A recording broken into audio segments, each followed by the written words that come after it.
6월 11일 수요일 매일 성경 묵상을 시작합니다. 오늘 함께 나눌 말씀은 역대상 12장 1절에서 40절입니다. 오늘은 그 중에서 16절에서 22절의 말씀을 제가 봉독합니다. 베냐민과 유다 자손 중에서 요새에 이르러 다윗에게 나오매 다윗이 나가서 맞아 그들에게 말하 이르되 만일 너희가 평화로이 내게 와서 나를 돕고자 하면 내 마음이 너희 마음과 하나가 되려니와 만일 너희가 나를 속여 내 대적에게 넘기고자 하면 내 손에 불의함이 없으니 우리 조상들의 하나님이 감찰하시고 책망하시기를 원하노라 하매 그때 성령이 30명의 우두머리 아마새를 감싸니 이르되 다윗이여 우리가 당신에게 속하겠고 이새의 아들이여 우리가 당신과 함께 있으리니 원하건대 평안하소서. 당신도 평안하고 당신을 돕는 자에게도 평안이 있을지니 이는 당신의 하나님이 당신을 도우심이니이다 한지라. 다윗이 그들을 받아들여 군대 지휘관을 삼았더라. 다윗이 전에 블레셋 사람들과 함께 가서 사울을 치려 할 때에 므낫세 지파에서 두어 사람이 다윗에게 돌아왔으나 다윗 등이 블레셋 사람들을 돕지 못하였음은 블레셋 사람들의 방백이 서로 의논하고 보내며 이르기를 그가 그의 왕 사울에게로 돌아가리니 우리 머리가 위태할까 하노라 미라. 다윗이 시글락으로 갈 때에 므낫세 지파에서 그에게로 돌아온 자는 아드나와 요사밧과 여디아엘과 미가엘과 요사밧과 엘리후와 실레데이니 다 므낫세의 천부장이라. 이 무리가 다윗을 도와 도둑들을 쳤으니 그들은 다 큰 용사요 군대 지휘관이 됨이었더라. 그때 사람이 날마다 다윗에게로 돌아와서 돕고자 하며 큰 군대를 이루어 하나님의 군대와 같았더라. 아멘. 사울 왕은 블레셋과의 전쟁 중에 길보아산 전투에서 전사를 하고 그의 아들 중 3명의 왕자 요나단과 아비나답과 말기수와 역시 전투 중에 전사하고 맙니다. 이미 다윗에게 차기 왕으로 기름 부음이 있었다는 사실을 이스라엘 전체가 알고 있던 상황이었기 때문에 하나님의 뜻에 따라 당연히 다윗이 왕위에 올라야 합니다. 하지만 아브넬이라고 하는 사울의 군대 장관이 이를 거부하고 사울의 아들 중에 이스보셋이라고 하는 아들을 데리고 북쪽으로 올라가서 마하나임이라는 곳에서 사울 왕국을 계속 이어가려고 시도합니다. 결국 이 사람 때문에 이스라엘은 왕국을 세운 지 40년 만에 남왕국 유다와 북왕국 이스라엘로 갈라져서 동족상전의 전쟁을 치르게 됩니다. 그 기간이 7년입니다. 사실 아브넬 역시 다윗이 하나님께 왕으로 기름 부음 받은 사람이라는 걸 잘 알고 있었습니다. 하지만 그의 욕심이 수많은 생명을 동족 간의 전쟁터에 죽게 만들고 7년이라고 하는 짧지 않은 시간을 온 나라가 전쟁에 휘말리게 하는 일을 행한 겁니다.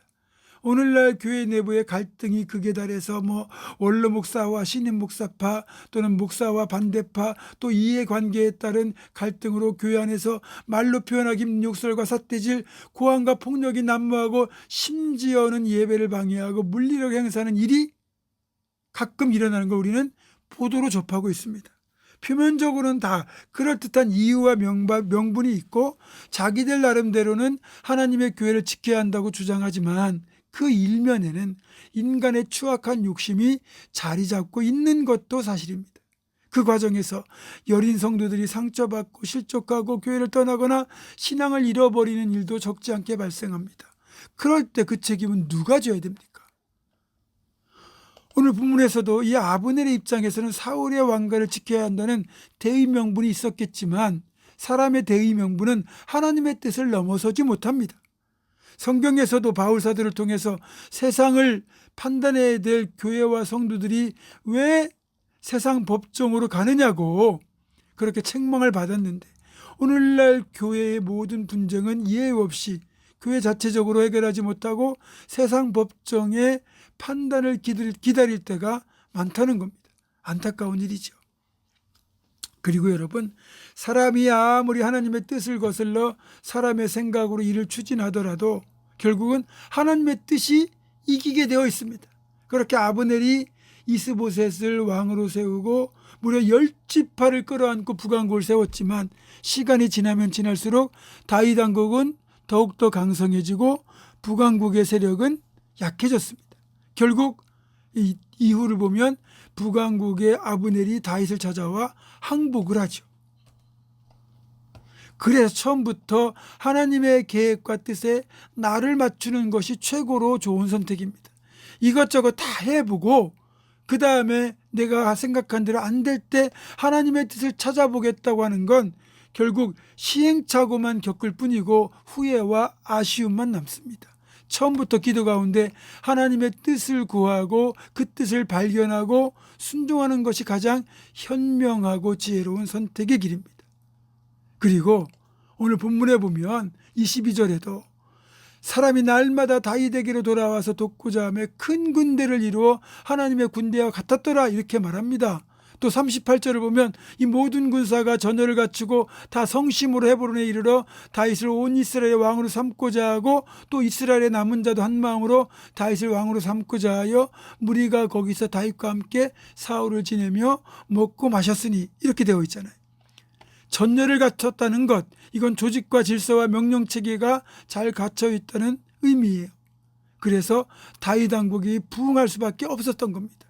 교회도요. 교회가 비록 신앙공동체라고 하지만 각자에게 주신 은사와 사명을 따라 자신의 위치를 지키고 각자에게 맡긴 일을 열심을 다하고 권위에 순복할 때 이걸 바로 교회가 갖춰야 될 전열이라고 할 수 있습니다. 그리고 한 마음이잖아요. 그러니까 마음을 같이 했다는 거잖아요. 공동체를 위하는 거룩한 마음들 다 품었다는 거예요. 여러분 동상이몽이란 말 있잖아요. 아무리 많은 사람이 모여있고 같은 일을 하더라도 속마음이 각자 다르고 그 이해가 상반된다면 불행한 일이 발생할 수밖에 없습니다. 여지없이 갈라서게 됩니다.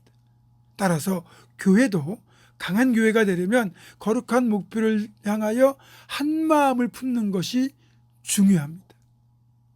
본문은 한 마음을 품어서 다윗의 공동체가 강했다고 표현합니다. 마지막으로 식탁 교제입니다. 가족을 다른 말로 식구라고 하잖아요. 같이 밥을 먹는 존재라는 말인데 교회 공동체에서의 식탁 교제는 정말 이 공동체를 강력하게 묶어주는 허리띠와 같은 역할을 합니다. 다윗의 공동체가 강했던 건 그렇게 날마다 마음을 같이하여 그렇게 한 마음으로 먹고 지내고 그렇게 식물까지 준비했던 그런 식탁 교제에 있습니다.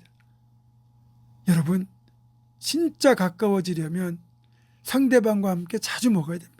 그러니까 예배가 끝나면 그냥 집에 가지 마시고 반드시 5층 식당에서 점심식탁을 함께 하시길 바랍니다. 그래야 진짜 끈끈한 사랑으로 하나 되는 공동체가 되고 우리 교회가 되는 거예요. 그리고 그런 과정을 통해 다윗의 공동체처럼 친정 건강하고 아름다운 공동체가 되는 은혜가 있습니다.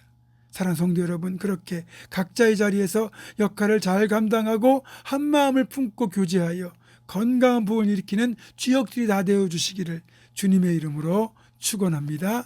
기도하겠습니다. 하나님, 다윗이 하나님 앞에 바로 섰을 때 하나님께서 돕는 자들을 날마다 보내주셔서 그들이 하나님의 군대와 같은 큰 군대를 이루었고 날마다 마음을 같이하여 서로 교제하고 한 마음을 품으로써 그렇게 그 어느 누구보다 강력한 공동체를 이루어냈던 것처럼 우리 모두 주님 안에서 한 마음을 품고 마음을 같이하여 그렇게 사랑으로 교제하며 함께 건강하고 능력 있는 공동체를 만들어갈 수 있도록 인도하여 주시옵소서.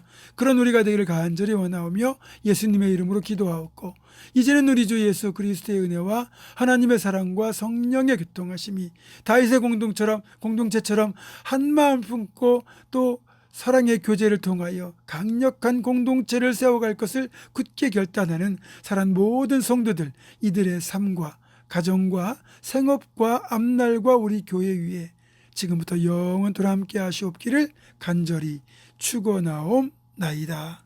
아멘.